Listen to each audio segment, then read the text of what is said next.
নমস্কার বন্ধুরা, নবদিগন্ত চ্যানেলের পক্ষ থেকে আপনাদের সকলকে জানাই স্বাগতম।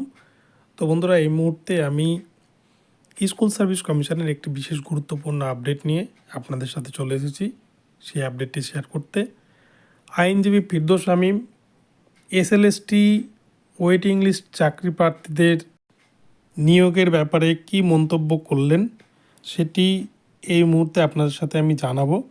এবং আইনজীবী ফিরদৌস শামীম বলেছেন যে 1 মিনিটেই এই নিয়োগের জট কাটিয়ে দিতে পারেন, কিন্তু এখানে কুণাল ঘোষের উদ্দেশ্যে তিনি একরাশ ক্ষোভ উগরে দিয়েছেন। তো আপনাদের সাথে এই ভিডিওর মাধ্যমে আমি সম্পূর্ণ বিষয়টি আলোচনা করব। তো আপনারা সম্পূর্ণ বিষয়টি স্কিপ না করে প্রথম থেকে শেষ পর্যন্ত দেখতে থাকুন, এর মাধ্যমে আপনারা অনেক ইনফরমেশন পেয়ে যাবেন। তো চলুন আমরা এই ভিডিওতে এবারে প্রবেশ করি। কিন্তু তার আগে বলে রাখি যে যারা প্রথমবার আমার চ্যানেলে এসেছেন আপনারা কিন্তু অবশ্যই আমার চ্যানেলটিকে সাবস্ক্রাইব করে অল নোটিফিকেশন অন করে রাখবেন। তো চলুন বন্ধুরা, আমরা ভিডিওটি সম্পর্কে জেনে নিই। আইনজীবী ফিরদৌস শামীম সোজা সাংবাদিকদের সামনে বলেছেন, অযোগ্যদের চাকরি বাঁচাতে কোর্টে লড়ছে স্কুল সার্ভিস কমিশন। আপনারা জানেন যে 8,163 জন মতো চাকরি প্রার্থী তাদের কিন্তু দুর্নীতিতে নাম জমা করেছে স্কুল সার্ভিস কমিশন নিজেই। তাদের নিয়ে তারা যেমন একদিকে লড়ছে, অপরদিকে চাকরি প্রার্থীদের চাকরি পাওয়ার ক্ষেত্রেও বারবার আইনি জটের কথা উঠে আসছে শিক্ষামন্ত্রী থেকে শিক্ষা সচিব, স্কুল সার্ভিস কমিশনের চেয়ারম্যান, সকলের মুখেই এই বিষয়ে ফিরদৌস শামীমের বক্তব্য, আদালতকে অজুহাত করতে চাইছে শাসক দল। কারা চাকরি বিক্রি করেছেন তা তো আর কারো অজানা নয়।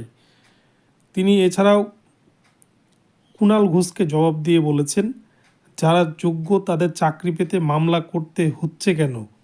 একই সঙ্গে ফিরদৌস শামীমের প্রশ্ন, সরকারের কেউ নন, নিয়োগ প্রক্রিয়ায় কোনো ভূমিকা নেই, অথচ তিনি কিভাবে মধ্যস্থতাকারীর ভূমিকা নিচ্ছেন? একজন মিডলম্যান হিসেবে কি করে কাজ করছেন চাকরি প্রার্থীদের মধ্যে? একটা নিয়োগ প্রক্রিয়ায় একটা মিডলম্যান ভূমিকা নিচ্ছে, এটাকে ভাবা যায়? এমনটাই কিন্তু মন্তব্য করেছেন ফিরদৌস শামীমের কথাই। ফিরদৌস শামীম বলেন, যোগ্য চাকরি প্রার্থীরা মামলা করেছেন, আমরা আইনজীবী হিসেবে তাদের হয়ে শুধুমাত্র সওয়াল করেছি কোর্টে।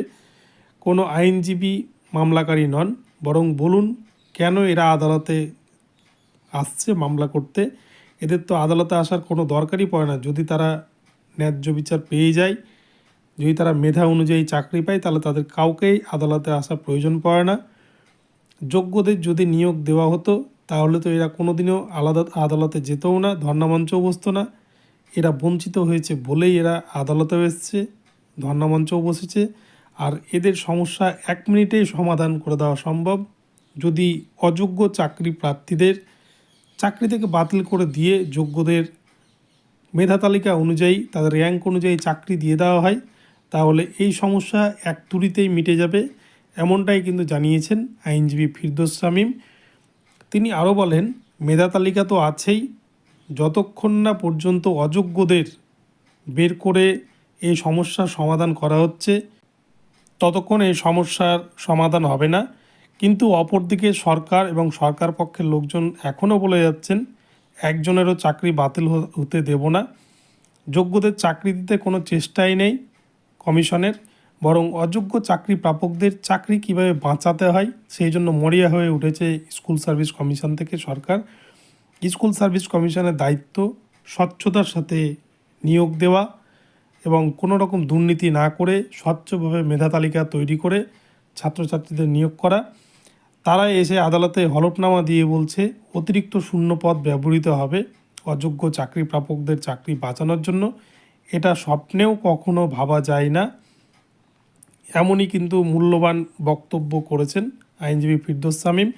তবে এখান থেকে তার কথাই স্পষ্ট যে যতদিন না পর্যন্ত স্কুল সার্ভিস কমিশন অযোগ্য শিক্ষকদের এই মেধা তালিকা থেকে বের না করছেন, অর্থাৎ তারা যে 8,000 জনের, তারা যে প্রায় 8,500 মতো ক্যান্ডিডেটের নাম জমা করেছে স্কুল সার্ভিস কমিশন হলফনামা দিয়ে কোর্টে দেবাংশু বাসাকার ডিভিশন বেঞ্চে, সেখান থেকে এই 8,500 মতো শিক্ষককে বের না করা পর্যন্ত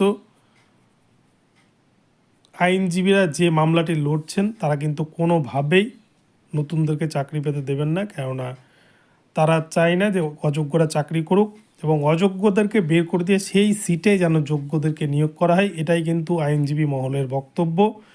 তো এমনটাই কিন্তু আইনজীবী ফিরদৌস শামীমের কথায় বোঝা গিয়েছে এবং আইনজীবী বিকাশ রঞ্জন ভট্টাচার্য তিনিও কিন্তু একই কথাই বলেছেন। এবং এছাড়াও ফিরদৌস শামীম আরও বলেন যে এই সমস্ত চাকরি প্রার্থীদেরকে বারবার আদালতের দ্বারস্থ হওয়ার কোনো প্রয়োজনই নেই। সরকার যদি সদিচ্ছার সাথে চাকরি দিয়ে দেয়, যদি যোগ্যতা অনুযায়ী চাকরি দেয়, তাহলে কাউকেই কিন্তু আদালতে আসতে হয় না এবং উকিলদের পিছনে দৌড়ানোর কোনো প্রয়োজন নেই। তাদেরকে ধর্নামঞ্চেও যেতে হয় না, তারা ন্যায্য অধিকার মতো তারা স্কুলে যাবে। কিন্তু সরকার তা করছে না বলেই আইনজীবীদেরকে এই পন্থা অবলম্বন করতে হচ্ছে বলে এমনটাই জানিয়েছেন কলকাতা হাইকোর্টের বিশিষ্ট আইনজীবী ফিরদৌস শামীম মহাশয়।